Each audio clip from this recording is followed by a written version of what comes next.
1592년 조선은 무너지고 있었습니다. 일본군 20만 명이 부산에 상륙한 지 불과 20일 만에 한양이 함락됩니다. 선조 임금은 도망쳤고 백성들은 버려졌습니다. 그런데 단 한 사람이 바다에서 버티고 있었습니다. 조선이 버리고 임금이 의심하고 적군이 두려워했던 남자 이순신. 그런데 여러분 혹시 아셨나요? 이 위대한 장군이 사실 한때 감옥에 갇혀 고문을 받았다는 사실을. 오늘 그 이야기를 해드리겠습니다. 이순신은 1545년 한양에서 태어났습니다. 양반 집안이었지만 가난했습니다. 어린 시절 그는 문과 공부보다 활쏘기와 말타기를 즐겼습니다. 그리고 32살 늦은 나이에 무과 시험에 합격합니다. 그런데 시험 도중 말에서 떨어졌습니다. 다리가 부러졌습니다. 보통 사람이라면 포기했겠죠. 하지만 이순신은 버드나무 껍질로 스스로 다리를 묶고 다시 일어나 시험을 완주했습니다. 관직에 오른 이후 이순신은 빠르게 두각을 나타냅니다. 하지만 문제가 있었습니다. 그는 권력 앞에서도 절대로 굽히지 않았습니다. 상관의 부당한 명령을 거부했고 불법을 눈감아 달라는 청탁을 거절했습니다. 결과는 어땠을까요?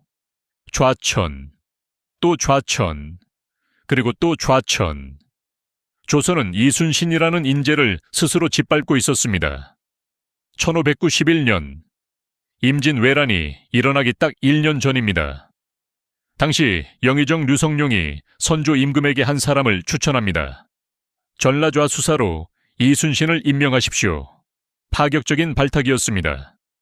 이순신의 당시 직급은 정칠품, 전라좌수사는 정삼품입니다. 무려 7단계 파격 승진이었습니다.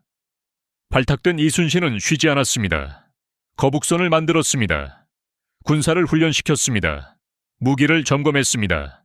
그리고 1592년 4월 13일 거북선이 완성된 바로 다음 날 임진왜란이 시작됩니다. 이순신은 첫 전투부터 압도합니다. 옥포해전, 승리. 사천해전, 승리. 한산도 대첩, 대승. 단 한 번도 지지 않았습니다. 그런데 이상한 일이 벌어집니다. 조정에서 이순신을 시기하는 자들이 생겨납니다. 원균이라는 장수는 이순신의 공을 자신의 것으로 속였습니다. 선조 임금은 점점 이순신을 경계하기 시작합니다. 이순신이 너무 강해지면 위험하다.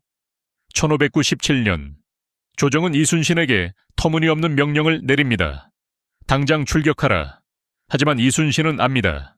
그 명령은 일본의 함정이었습니다. 이순신은 거부합니다. 결과는 체포, 압송, 고문, 사형위기. 나라를 구한 장군이 그 나라에 의해 감옥에 갇혔습니다. 감옥에서 나온 이순신에게는 이제 아무것도 없었습니다. 병사도 없고 배도 없고 무기도 없었습니다.